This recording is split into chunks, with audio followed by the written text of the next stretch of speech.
मुई 2042, केही चपमक र शिखाहरू कविता सङ्ग्रह 2051, त्यसै गरी निश्चित समुद्र र कालो तिर्खा 2052, प्रत्याञ्चको बादल 2054, त्यसै गरी शब्द वस्त्रमा रूपको नदी काव्य 2058 लगायत विभिन्न साहित्यिक कृतिहरू नेपाली पाठकमाझ उहाँले दिइसक्नु भएको छ र अन्य साहित्यिक कृतिहरू पनि दिनुभएको छ। त्यसै गरी उहाँले विभिन्न पुरस्कारहरू प्राप्त गर्नुभएको छ, प्रतिभा पुरस्कार, त्यसै गरी राष्ट्रिय युवामती पुरस्कार, त्यसै गरी राष्ट्रिय प्रतिभा पुरस्कार लगायत अनगिन्ती पुरस्कारहरू प्राप्त गरिसक्नु भएको छ र विभिन्न साहित्यिक कार्यक्रममा एकदमै खडिरहनुहुन्छ।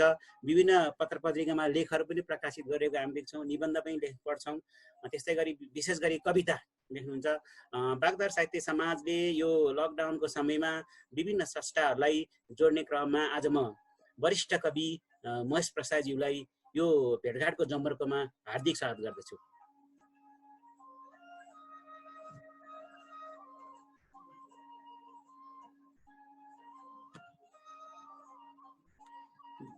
धन्यवाद। अनि दाइ, यो अब यो लकडाउन कोरोनाको महामारी चाहिँ यो विश्वभरि नै फैलेको छ, देशैभरि फैलेको छ। यो लकडाउनको समय छ, यसले स्रष्टाहरूलाई घरमै थुनेको छ, कोठामै थुनेको छ। यो एउटा स्रष्टाको दृष्टिकोणबाट दाइको यो समय कसरी व्यतीत भइरहेको छ दाइ? अब यो परेको सङ्कट भएको हुँदाखेरि पनि संवेदनशील भएर बस्ने वर्ग हो।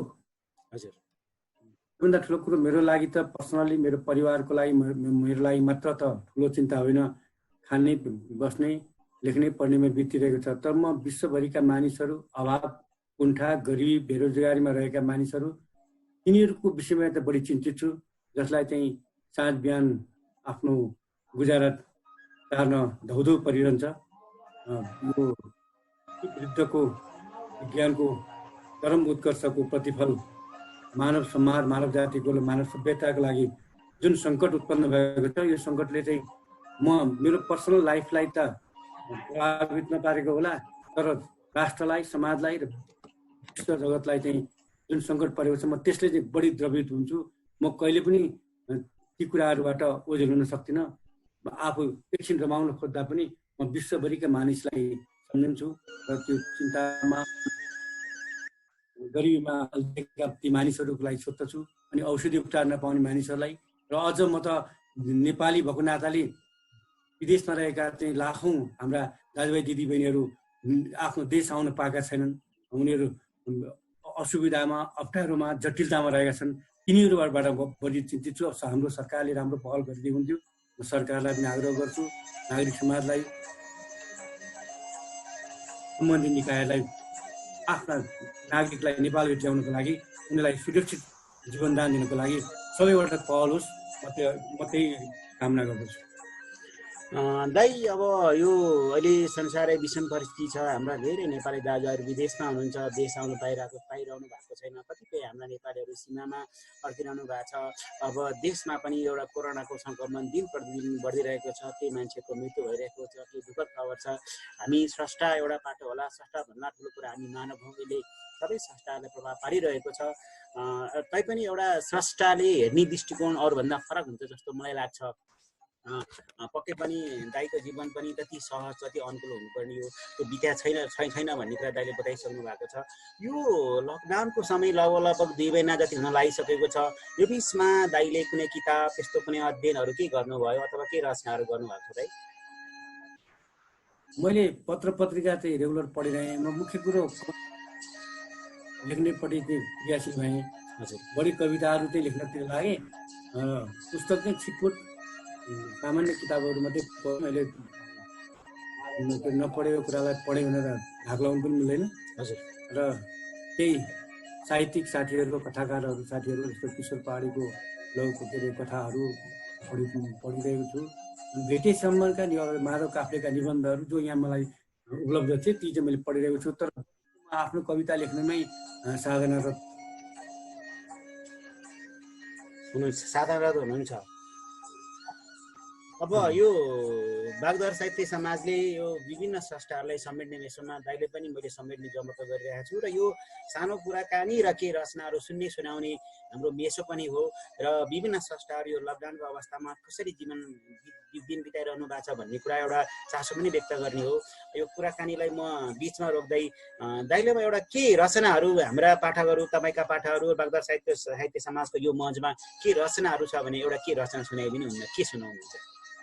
हुन्छ, म सर्वप्रथम श्याम सङ्कल्प कवि श्याम सङ्कल्पले यो अवसर जुटाउनु भयो अनि बागदुवार साहित्य समाज बुढा नीलकण्ठले पनि मलाई कविताको लागि विचारको लागि यो अवसर प्रदान बागदुवार साहित्य समाजका समग्र सदस्य साथीहरूलाई अधिक आभार गर्दछु र श्याम सङ्कल्प कविवर श्याम सङ्कल्पलाई पनि म आभार प्रकट गर्न चाहन्छु र मैले लेखेका केही कविताहरू छन् यही बिचमा म त्यही वाचन गर्न अनुमति चाहन्छु। हुन्छ दाइ। मेरो कविताको शीर्षक हो मानिसको स्वरूप। तिमी इस्पातको मानिस होइनौ, चेहरा हुन सक्छ। तिमी इस्पातको मानिस होइनौ, चेहरा हुन सक्छ। मानिसको शरीरमा खसीको टाउको झुन्ड्याइदियो भने भन के हुन्छ? त्यसैले तिमी इस्पातको मानिस होइनौ, चेहरा हुन सक्छ। तिमी इस्पातको मानिस होइनौ, चेहरा हुन सक्छ। मानिसको शरीरमा खसीको टाउको झुन्ड्याइदियो भने भन के हुन्छ? त्यसैले इस्पातको मानिस होइनौ, चेहरा हुन सक्छ। विधाताले मानिस बनाउँदा मानिसकै टाउको र शरीर बनाउँदा शरीर पनि मानिसकै बनाए जस्तो लाग्छ। विधाताले मानिस बनाउँदा मानिसकै टाउको र शरीर बनाउँदा शरीर पनि मानिसकै, तथापि कहिलेकाहीँ त्रुटि हुन सक्छ विधाताबाट पनि। तथापि कहिलेकाहीँ त्रुटि हुन सक्छ विधाताबाट पनि। र त मानिस उद्यममा पर्याङ पुरुङको आकृति बन्यो भने पनि के फरक पर्छ त? नत्र संवेदना मर्यो भने मानिस मर्छ। मानिसलाई मानिसकै स्थानमा राख्न विधाताले इस्पात पनि आविष्कार गरेका हुन्। तिमी इस्पातका मानिस होइनौ, चेहरा हुन्छ। एउटा यो कविता अर्को पनि सुनाउँदै अर्को पनि सुनाउ। मुलुकभित्र अर्को एउटा सुनाउँछु। अर्को म सुनाउँछु, भर्खरकै हो। हुन्छ दाइ। मुलुकभित्र। हजुर। शीर्षक हो कविताको मुलुकभित्र। मेची महाकालीको सर्वाङ्ग संरचनालाई धुकधुकीमा सँगालेर उत्तरतिर फैलिएका मनाङ र मुस्ताङ जस्ता चिनाउने थुप्रै हिमाली थुम्कातिर जुरुप्प परेर बसेका झुप्रा झुप्रीमा धुवाँ नदेखिएको धेरै भयो, सायद धेरै दिनदेखि बलिरहेको छैन आगो। मेची महाकालीको सर्वाङ्ग संरचनालाई धुकधुकीमा सँगालेर उत्तरतिर फैलिएका मनाङ र मुस्ताङ जस्ता नेपाल चिनाउने थुप्रै हिमाली थुम्कातिर जुरुप्प परेर बसेका झुप्रा झुप्रीमा धुवाँ नदेखिएको धेरै भयो, सायद धेरै दिनदेखि बलिरहेको छैन आगो। अन्नको भण्डार मानिएको तराईको फराकिलो फाँट मधेसतिर, अन्नको भण्डार मानिएको तराईको फराकिलो फाँट मधेसतिर खोइ कस्तो मनसुन भित्रिएला पानी पर्छ। हरियाणातिर के छ कुन्नी, लिबाङमा रामजी नेपालीकी पत्नीले चौथो पटक छोरी जन्माइन्। हिमाल पहाड र तराईलाई मुटुमा राखेर पूर्वदेखि पश्चिम र पश्चिमदेखि पूर्वतिर बगिरहेको राजमार्ग यता उकालो मुगलिङ उक्लिन सकेको छैन।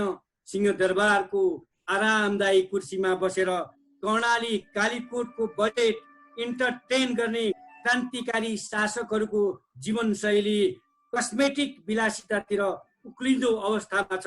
मुलुकभित्र कसैसित सरोकार छैन।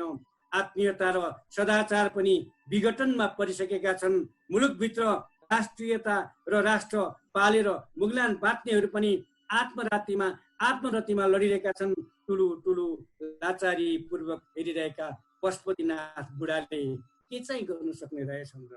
जे भइरहेको छ, जस्तो भइरहेको छ, जे भइरहेको छ, जस्तो भइरहेको छ, स्वाभाविक पनि अस्वाभाविक र अस्वाभाविक पनि स्वाभाविक जस्तो एउटा अनियमितता नियमित आकस्मिकतामा जवान भइरहेको छ। मेची महाकाली संरचनालाई धुकधुकीमा सँगालेर उत्तरतिर फैलिएका मनाङ र मुस्ताङ जस्ता नेपाल चिनाउने थुप्रै हिमाली कुम्कातिर जुरुप्प परेर बसेका झुप्रा झुप्रीमा धुवाँ नदेखिएको धेरै भयो, सायद धेरै दिनदेखि बल्बेको छैन। राम्रो राम्रो कविता, एकदमै राम्रो कविता, समस्या एकदम देशका कुराहरू भन्नुभयो। म अलिकति कुरा जोड्न चाहे दाइ। अब विभिन्न साहित्यिक यात्रा पनि गरिरहनु भएको छ। अहिले यो अलिकति मैले जोड्न चाहे नेपाली साहित्यको जगेर्ना अथवा विकास विस्तार कस्तो भइरहेछ। हामी अब नयाँ पुस्ताका भाइ बहिनीहरूलाई, हामी जस्तालाई एउटा मार्गदर्शन पनि हुन्छ के कस्तो भइरहेछ दाइ यो साहित्य, नेपाली साहित्यको विकास र विस्तारको क्रम? होइन, हाम्रो योभन्दा पछिल्लो पुस्तालाई प्रविधि, साधन स्रोत, संयन्त्र सरल भइदिएको हुनाले स्थापित हुनको लागि, आफ्नो अभिव्यक्ति सम्प्रेषणका लागि यो नयाँ पुस्तालाई असहज छैन। र अब त्यही क्रम अनुसार हाम्रो पुस्तालाई पनि जितेर आइरहेको छ के अरे नयाँ पुस्ता। र मैले चाहिँ पुरानो पुस्ता भएको नाताले पुस्ताप्रति गौरव गर्नुपर्ने हुन्छ, किनभने हामी के अरे हाम्रो उखान नै छ के अरे खुकुरीभन्दा कर्द लागेको राम्रो भने जस्तै अहिले खुकुरीभन्दा कर्द लाग्ने प्रतिभाहरू आइरहेका छन्। गजलमा पनि, कवितामा पनि, के अरे साहित्यका अहिलेको जेनेरेसनबाट सकिन्छ धेरै राम्रो सम्भावनाहरू आइरहेको छन्। जुन परिस्थितिमा हुर्किन पाएका छन्। दाइ त धेरै त अब कविता नै लेख्नुहुन्छ, काव्य पनि लेख्नुहुन्छ, मुक्त पनि लेख्नुहुन्छ। दाइका अहिले तत्काल सुनाउने केही मुक्तकहरू छन्? मलाई लाग्छ अहिले नयाँ पुस्तामा मुक्तक लेख्ने खुब चलन आइरहेको छ। दाइको मुक्तहरू अब आउने नयाँ भावी भाइ बहिनीहरूलाई, नयाँ पिँढीहरूलाई, नयाँ संस्कार एउटा मार्गदर्शन पनि हुनसक्छ। दाइसँग त्यस्तो मुक्तक केही छ भने सुनाउन सक्नुहुन्छ दाइ? के छ अहिले? म एक दुईवटा सुनाऊ है त, प्लिज दाइ। कायरहरू मर्न डराउँछन्, कायरहरू मर्न डराउँछन्, क्रान्तिको इतिहासको बलिदानबाट सुरु हुन्छ। कायरहरू मर्न डराउँछन्, क्रान्तिको इतिहास शहीदको बलिदानबाट सुरु हुन्छ। नामर्दहरू मारिन डराउँछन्, शान्तिको इतिहास तानाशाहको चिहानबाट सुरु हुन्छ। एउटा मुक्त यो।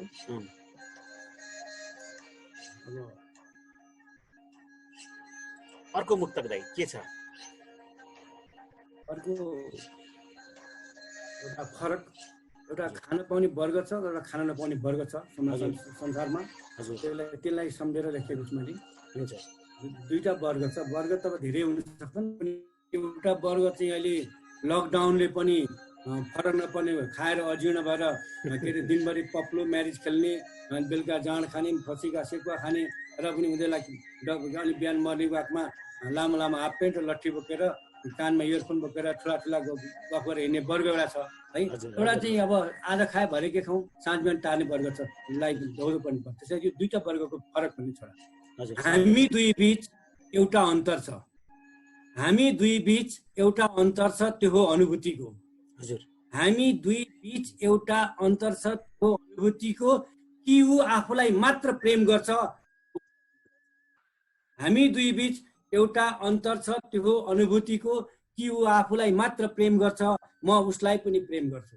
हामी दुई बिच सहज एउटा प्रश्न छ, त्यो हो भौतिकी पीडाको। हामी दुई बिच सहज एउटा प्रश्न छ, त्यो हो भौतिक कि ऊ अपच वा जीर्णले थकित आफ्नो व्यक्तिको कुरा गर्छ, म भोक र आर्तनादले मरिरहेका असंख्य आयुको कुरा गर्छु। हामी दुई बिच एउटा अन्तर छ, त्यो दाइको मुक्त पनि सुनियो, केही कविताहरू पनि सुनियो। म कुराकानीतिरै अगाडि बढ्न चाहे दाइ। अब हामी साहित्यको भर्खर नाम सुन्दा नै दाइको भूमिका पछि मुक्त सन 2033 सालमै प्रकाशित भइसकेका छ, एउटा राष्ट्रिय पुस्तकको रूपमा आइसकेका रहेछन्। दाइ राष्ट्रिय र अन्तर्राष्ट्रिय विभिन्न साहित्यिक गतिविधि पनि गरिरहनु भएको छ। त्यो अन्तर्राष्ट्रिय क्षेत्रमा हेर्दा नेपाली साहित्यलाई कहाँनिर पाउनुहुन्छ दाइ? होइन, नेपाली साहित्य कस्तो छ भने विश्व साहित्यका जति पनि हामीले पढ्छौँ अनुवादबाट, अब मौलिक तत्त्व अङ्ग्रेजीमै, स्पेनिसमै अथवा जर्मनीमै त हामी त पढ्न त चाइनिज भाषा र नसकौँला, अनुवादबाट जुन लाभान्वित हुन्छौँ। हाम्रो नेपाली साहित्यमा पनि विश्व साहित्यमा जाने खालका संस्थाहरू नभएका होइनन्। हाम्रो सबैभन्दा ठुलो कुरो सानो राष्ट्रको पीडा एउटा हो। दोस्रो कुरो को कुरा हो। र जबसम्म अङ्ग्रेजी साहित्यबाट बजारीकरण गरिँदैन, विश्वजनीन परिस्थिति पुर्याउन सकिँदैन, तबसम्म देवकोटा लेखनाथ छ। त्यसले गर्दाखेरि अहिले देवकोटा लेखनाथसम्मलाई पनि जितेर आउने स्रष्टाहरू पनि जन्मिसकेका छन्, नभएका होइन। बुद्धलाई जित्ने बुद्धहरू पनि आइसकेका छन्, नभएका होइन। तर त्यसलाई के अरे विश्व बजारमा फैलाउने हामीसित साधन स्रोत पनि कमजोर छ र सानो राष्ट्र भएको कारण हामी त्यसलाई लबिङ पनि गर्न सक्दैनौँ, प्रचार पनि गर्न सक्दैनौँ, के अरे सबैलाई सुसूचित पनि गर्न सक्दैनौँ। हामीलाई सम्प्रेषणको समस्या छ। दाई विभिन्न साहित्यिक पत्र पत्रिकाको सम्पादन लगायतका क्रियाकलाप पनि संलग्न भइरहनु भएको छ र दाईको सम्पादनमा विभिन्न पत्रिकाहरू पनि प्रकाशित भएको छ र त्यहाँ ती पत्रिकाहरूले नयाँ स्रष्टाहरूलाई, नयाँ आउन चाहने भाइ बहिनीहरूलाई पनि एउटा ठुलो मौका दिएको छ। एउटा सम्पादक भएको नाताले गर्दा अथवा पत्र पत्रिकाको सम्पादन कार्यमा अथवा पत्र पत्रिका विभिन्न क्रियाकलापमा संलग्न भइरहेको हुँदा एउटा भनौँ न एउटा वरिष्ठ कवि हुनुहुन्छ, स्रष्टा हुनुहुन्छ, लामो समयसम्म साहित्यिक गतिविधिमा संलग्न भइरहनु भएको छ। त्यो कुरालाई मैले जोड्दै अब नेपाली साहित्यमा आउन चाहने अथवा आइरहेका नयाँ भाइ बहिनीहरूलाई, नयाँ साथीहरूलाई, नयाँ स्रष्टाहरूलाई दाइको तर्फबाट नेपाली साहित्यमा लाग्नको लागि, रचनाहरू गर्नको लागि के गर्नु पर्ला जस्तो लाग्छ? दाइले म त्यो कुरा सोध्न चाहन्छु। अहिले सामाजिक सञ्जालहरू अनि आइटी इन्फर्मेसन टेक्नोलोजीका संयन्त्रहरूले नयाँ पुस्तालाई बाहिर आउन गाह्रो चाहिँ छैन। बुकसिटहरू पनि आइरहेका छन्। मुख्य कुरो साधना ठुलो कुरो रहेछ। अहिले नयाँ पुस्ताका भाइ बहिनी हामीले पनि भनौँ न, पढेर र अध्ययन गरेर साधना गरेर त कहिले पुग्दैन। तर अब तुरुन्तै 4वटा मुक्त लेखेर 4वटा गजल लेखेर ओभरनाइट म चाहिँ राष्ट्रको यस्तो भयो उस्तो भयो भनेर हिँड्नुभन्दा त्यो साधना गर्दै जाँदाखेरि निरन्तर हामी गन्तव्यमा पुग्न सक्छौँ। के अरे हामीले विश्वका जति पनि ठुला लेखक कवियत्रीहरूलाई हेरेका छौँ। उनीहरूको साधनाको र यात्राको निरन्तरता नै उनीहरूलाई सफलता बनाएको छ। हामी अलिकता साधनामा चाहिँ कम छौँ। भनेपछि हामीले अब नयाँ आउने स्रष्टाहरूले चाहिँ अब नयाँ नेपाली साहित्यमा आउन चाहनेले सर्वप्रथम साधनै गर्नु पर्यो, अध्ययनै गर्नु पर्यो, अनि मात्र हामी अगाडि बढ्न सक्छौँ भन्ने दाइको मार्गदर्शन, दाइको सल्लाह सुझाव छ। पक्कै पनि नयाँ प्रतिभा यस्तो छ। साधनाको अर्थ मेडिटेसन मात्रै होइन है। हामी साधना भने मेडिटेसन गर्ने, योग गर्ने भन्छौँ। यो भनेको एउटा हामी शब्द ब्रह्ममा आश्रित वर्गहरू जो छौँ, शब्द क्रीडा र शब्द पीडा दुईटा कुरा छन्। हामी शब्द क्रीडा पनि गर्छौँ र शब्द पीडा पनि हामीलाई अनुभव हुन्छ। र यही हो साधनाको एउटा पहिलो किलो है। अब हामी कतिपल्ट एउटा तयार गर्दाखेरि कहाँ कुन बिम्ब मिल्यो, कहाँ मिलेन, कहाँ शब्द संयोजन मिलेन, कहाँ त्यसले भाव उपयुक्त दिएन, हामीले त्यतिकै नगरी गऱ्यो भने त्यो काँचो हुन्छ। त्यसले गर्दाखेरि ठुला लेखक कविहरूको पनि हामी भनौँदा तपाईँले हामीलाई वरिष्ठ भन्नु, म त आफूलाई वरिष्ठ ठान्दिनँ। के अरे साधना गरिरहने एउटा यात्री मलाई पनि जित्ने खालको नयाँ पुस्ताहरू तपाईँहरू धेरै आइसक्नु भएको छ। मैले फुर्काएको होइन। अहिले नयाँ पुस्ताहरू सशक्त भएर आउनु भएको छ। तर हामीले हाम्रो कालखण्डलाई भोग्यौँ र त्यस बेलाको त्यो युगिन चेतना प्रकट गर्छौँ। अब आउने जेनेरेसनले आगामी के अरे युगको त्यो प्रतिनिधित्व गर्छन्, त्यसलाई उनीहरूले भोग्छन्। भनौँ न, हाम्रो यसअघिका पुस्ताले चाहिँ के अरे कोरोना भन्ने बुझेका थिएनन् है। अब अहिले संसारमा चाहिँ के अरे प्रकृति विरुद्ध जाँदाखेरि के अरे मानिस कति भयावह हुँदो रहेछ। एउटा सानो जीवाणु के अरे जीवाणु भन्ने त्यो के अरे विषाणु है, यो यसलाई भाइरसलाई विषाणु भन्नु। यो के अरे कोभिड-19 को यो भाइरस चाहिँ एउटा विषाणुले संसारका ठुला चाहिँ के अरे के अरे एटमिक हतियार भएका ठुला शक्ति सम्पन्न राष्ट्रहरू, अमेरिका जस्ता, चीन जस्ता, जापान जस्ता, भारत जस्ता मुलुकहरू तहस नहस भएका छन्, स्पेनहरू भएका छन्। भने यो प्रकृति विरुद्ध नजाने भएर के अरे हामी चाहिँ प्रकृतिसँग रमाएर बसेको भए यो अवस्था हुन्थेन। विज्ञान भनेको चाहिँ के भने प्रविधिको कुराहरू हो। त्यसले चाहिँ मनुष्य जीवनलाई सहज र सरल बनाउनु त त्यसले धेरै के अरे सहयोग त पुर्याएको छ। तर हामी के मनुष्य जातिले विज्ञानको उपयोगभन्दा दुरुपयोग बढी गर्दै गएको हुनाले, जस्तै भनौँ न, प्रकृतिको विनाश गऱ्यौँ, नदी नालाको विनाश गऱ्यौँ, प्रकृतिसँग दोहन गरिरहेछौँ। अघि वाइल्ड लाइफलाई हामी संरक्षण गर्दैनौँ है। अब जताततै वनको फडानी छ, अब के अरे नदी नालाको संरक्षण छैन, अनि वातावरणलाई हामी ध्यान दिँदैनौँ, अनि हामी अर्ग्यानिक खानेकुरामा ध्यान दिँदैनौँ, हामी के अरे केमिकल गर्छौँ। यसले गर्दा आज विश्व भयावह परिस्थितिमा गएको छ। यो त्यो अब एकपल्ट 1 फुट तल झरिसकेको छ र विश्वमा मानवता के अरे वसुदैव कुटुम्बकम र प्रकृतिलाई साधना गरेको भने हामी विश्वमा सधैँभरि रहिरहन सक्छौँ। अब म कार्यक्रमको अन्तमा छु। बागदार साहित्य समाजले यो लकडाउनको समयमा विभिन्न संस्थाहरूलाई जोड्ने क्रममा आज महेश प्रसाद राई पनि जोडिनुभयो, वरिष्ठ कवि हुनुहुन्छ। उहाँसँग साहित्यका धेरै कुराहरू गर्न सकिन्छ, गर्नुपर्छ। उहाँका कृतिको बारेमा, साहित्य गतिविधिको बारेमा, साहित्यको विकास र विस्तार क्रममा प्रसार धेरै कुराहरू गर्न सकिन्छ। मैले यो बसाइलाई त्यति धेरै कुरा गर्न चाहिनँ। दाइसँग अर्को बसाइ म अवश्य बस्नेछु। दाइलाई म यो अनुरोध पनि गर्न चाहन्छु। र अन्तमा बागदार साहित्य समाजले विभिन्न संस्थाहरूलाई जोड्ने क्रममा दाइ पनि जोडिनु भयो। बागदार साहित्य समाजको तर्फबाट र मेरो व्यक्तिगत तर्फबाट दाइलाई म धेरै धेरै धन्यवाद दिन चाहन्छु। र अन्तमा तपाईँका पाठकहरूलाई यो मञ्चबाट बागदार साहित्यको यो जमर्कोमा, यो प्रयासमा के भन्न चाहनुहुन्छ दाइ? अब सबैभन्दा ठुलो कुरो आफू सुरक्षित हुने रहेछ, अरूले आएर होइन जोगाउने। अहिले यो भाइरसले चाहिँ हामीलाई यस्तो भयावह परिस्थितिमा पुर्याएको छ। आत्म बनाउँ, सकारात्मक सोच राखौँ, सृजनशील बनौँ र आफ्नो परिवार, आफ्नो समाज, आफ्नो टोलको स्वास्थ्यलाई आफ्नो ध्यान दिउँ र मान्छेले मान्छेलाई र संसारका प्राणी जातिलाई प्रेम गरौँ र भाव राखौँ। अब घृणा, तिरस्कार, अहङ्कार नराखौँ र नयाँ पुस्ता के अरे विश्व बन्धुत्वलाई पालना गरेर अगाडि बढोस्। अब आउने पुस्ताको भविष्य सुन्दर छ, म आशावादी छु। र बागद्वार साहित्य समाज आयोजक, संयोजक श्यामशङ्कर कविहरू, श्यामशङ्करको लगायत समग्र साथीहरूलाई मलाई यो अवसर दिनुभएकोमा म कृतज्ञता जाहेर गर्छु। हस् दाइ, समय दिनुभयो। दाइसँग बिदा हुन्छु र आगामी दिनमा पक्कैसँग दाइसँग जोडिने छु। बिदा हुन्छ। हस् दाइ, नमस्कार।